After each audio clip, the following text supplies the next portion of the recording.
وَإِذَا قِيلَ لَهُمْ لَا تُفْسِدُوا فِي الْأَرْضِ، اور جب ان سے کہا جاتا ہے کہ مت فساد کرو زمین میں، قَالُوا إِنَّمَا نَحْنُ مُصْلِحُونَ، وہ کہتے ہیں ہم تو صرف اصلاح کا ارادہ رکھتے ہیں. یعنی یہ اللہ کہہ رہا ہے یہ فساد کر رہے ہیں. کیوں فساد یہ کر رہے ہیں کہ اوپر سے ایمان قبول کیا ہوا ہے، ایمان والوں کو دھوکہ دے رہے ہیں، کافروں کے ساتھ بھی پینگیں بڑھائی ہوئی ہیں اور اندر سے جڑے کاٹ رہے ہیں، اور کل کو جب جہاد کا موقع آئے گا تو یہ جو ہے وہ حصہ نہیں لیں گے. اور یہی ہوا ہے، آپ دیکھ لیں غزوہ احد کے اندر 700 لوگ لے کے وہ علادہ ہو گیا تھا عبداللہ ابن ابی، 300 لوگ لے کے. ٹھیک ہے جی. تو وہی عبداللہ ابن ابی نے جب یہ حرکت کی تو عبداللہ ابن مسعود کہتے ہیں کہ اللہ کی قسم اگر غزوہ احد سے پہلے مجھے کوئی پوچھتا کہ رسول اللہ کے صحابہ میں کوئی منافق بھی ہے تو میں کبھی نہ یہ بات مانتا، کیونکہ ساری ماشاءاللہ تکبیر اللہ سے نماز پڑھ رہے ہیں. یہ تو موقع ہے پتہ لگا رہا کون کون محبوب کی امت سے ہے. یہ ویسے کہہ دینا تو آسان ہے جو کچھ بھی ہے تیرے محبوب کی امت سے ہے. یہ تو دودھ دہی کا کاروبار جب کرتے ہوئے پانی ملا رہا ہوگا پھر پتہ چلے گا نا کہ محبوب کی امت سے ہے کہ نہیں. جس نے ملاوٹ کی وہ ہم میں سے نہیں. صحیح مسلم کی حدیث. تو اللہ تعالیٰ فرماتا ہے کہ جب انہیں کہا جاتا ہے فساد مت کرو تو وہ کہتے ہیں ہم تو اصلاح کا ارادہ رکھتے ہیں، صلح صفائی سے چلنا چاہیے. کیونکہ منافقین ظاہر ہے چونکہ بزدل ہوتے تھے، جہاد کے بھی بڑے مخالف ہوتے تھے. اور جب نبی علیہ السلام نے، آپ کو پتہ ہے غزوہ بدر سے پہلے بھی آپ نے 8 مہمات روانہ کی تھی تاکہ عرب کے لوگوں کی لائف لائن کاٹی جائے، کیونکہ انہوں نے مسلمانوں کی ساری جائیدادوں پہ قبضہ کر لیا تھا. تو نبی علیہ السلام نے اس کے بدلے کے طور پر، اور یہ غزوہ بدر میں بھی ہوا، وہ آگے چل کے سورۃ الانفال میں آ جائے گا. تو کہتے تھے یہ لڑائی جھگڑے کا کوئی فائدہ نہیں ہے، بس میٹھی میٹھی باتیں. سر میٹھی میٹھی باتیں کرنے سے کبھی بدماش اپنی پوسٹ چھوڑیں گے؟ آج کافر کہتے ہیں جی اسلام نے تلوار کے زور کے اوپر رومن اور پرشین امپائر اکھاڑی ہے. تو سر پھر کس طرح اکھاڑتے؟ تلوار کے بغیر بدماش اپنی جگہ چھوڑتا ہے؟ نہیں. اسلام نے یہ جو نیا دور شروع کیا ہے وہ تلوار کے زور پہ کیا. سورہ توبہ کی آیت نمبر 14 ہے کہ اللہ تعالیٰ صحابہ کرام سے کہتا ہے ہم تمہاری تلواریں ان کے اوپر مسلط کریں گے. صدیوں سے بیٹھے ہوئے بدماش کیسے اکھاڑے جائیں گے؟ تو یہ جہاد اور قتال کے پیچھے حکمت یہ تھی. لیکن آج جہاد اور قتال یہ ہے کہ وہ مسلمانوں کو اکھاڑنے کے لیے استعمال ہو رہا ہے. ایک مسلمان دوسرے کا گلا کاٹ رہا ہے جہاد کے نام کے اوپر.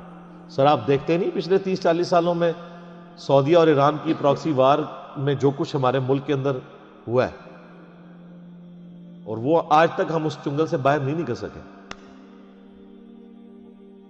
تو کہتے ہیں ہم تو اصلاح کا ارادہ رکھتے ہیں. الا انہم هم المفسدون، آگاہ ہو جو یہی فسادی ہیں، ولکن لا یشعرون، لیکن انہیں شعور نہیں ہے. اللہ فرما رہا ہے یہ فسادی خود ہے لیکن انہیں پتہ بھی نہیں ہے. اس سے بڑا ان کے ساتھ ہاتھ ہو گیا کہ ان کو پتہ بھی نہیں کہ توبہ و توفیق بھی نہیں ہوگی. وَإِذَا قِيلَ لَهُمْ آمِنُوا، اور جب انہیں کہا جاتا ہے کہ ایمان لے آؤ، کما آمن الناس، جس طرح کہ باقی لوگ ایمان لے کے آئے ہیں جو کامل الایمان مومن ہیں مہاجرین اور انصار میں سے صحابہ کرام، جس طرح وہ ایمان لے کے آئے تم بھی اسی طرح کا ایمان لے آؤ. قالوا انؤمن کما آمن السفہاء، وہ کہتے ہیں ہم ان بیوقوفوں کی طرح ایمان لے آئیں. ان کو تو نہ اپنے بیوی بچوں کی پرواہ ہے، نہ ان کو اپنی کوئی زندگی عزیز ہے. کل کو جہاد میں جائیں گے کٹ جائیں گے، پیچھے بیوی بچوں کا کیا بنے گا؟ یہ تو ہے ہی سارے بیوقوف ہیں.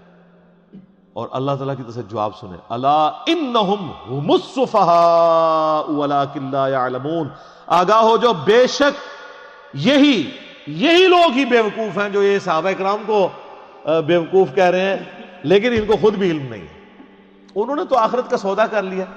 سورہ توبہ میں آتا ہے ہم نے مومنین کی جانوں اور مال کے عوض ان کو جنت دے دی ہے، جنت کے عوض ان کی جان اور مال ہم نے خرید لیا.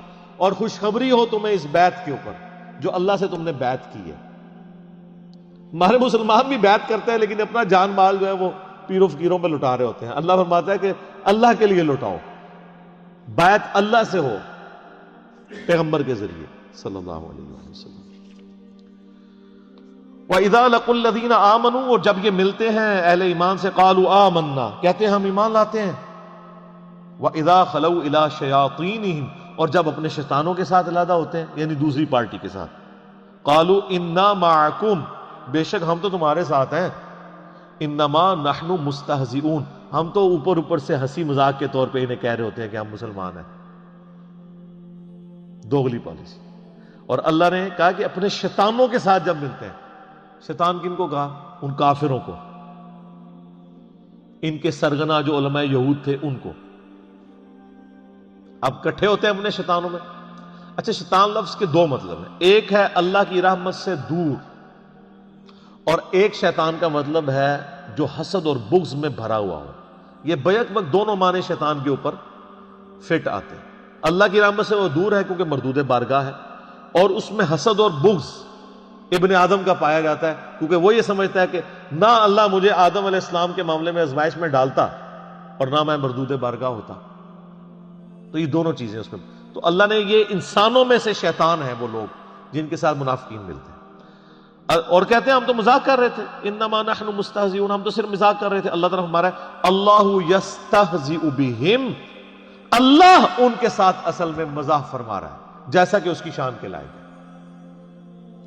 وَيَمُدُّهُمْ فِي طُغْيَانِهِمْ يَعْمَهُونَ، اور اللہ ان کو ڈھیل دے رہا ہے تاکہ اپنی سرکشی میں بھٹکتے رہیں اور سرکشی کریں تاکہ اور بڑے عذاب کے مستحق ہوں. اللہم اجرنا من النار، آمین. اچھا، یہاں پہ استہزاء کا لفظ اللہ نے اپنے لیے بھی استعمال کیا. اس پہ اعلیٰ حضرت نے جو ترجمہ کیا ہے نا وہ انہوں نے عربی میں ہی کر دیا، اللہ ان سے استہزاء فرماتا ہے. باقی لوگوں نے ترجمہ کیا اللہ ان سے مذاق کرتا ہے. تو اس پہ پھر وہ باقی اعتراض کرتے ہیں کہ جی دیکھیں جی مذاق تو ایک نٹوریس چیز ہے اور اس لیے یہ لفظ اللہ کی طرف منسوب کرنا جو ہے وہ گستاخی ہے. تو وہ پھر استہزاء کا ترجمہ استہزاء ہی کر دیتے ہیں. کوئی گستاخی نہیں ہے. اللہ نے جب لفظ استعمال کیا ہے تو وہ جن معنوں میں استعمال کیا آپ اسی، اور وہ بہتر ترجمہ ہے اللہ ان سے مزاح فرماتا ہے جیسا کہ اس کی شان کے لائق ہے. اس میں یہ جھگڑے میں نہیں پڑنا چاہیے جی آپ یہ نٹوریس ورڈ یوز کر رہے ہیں.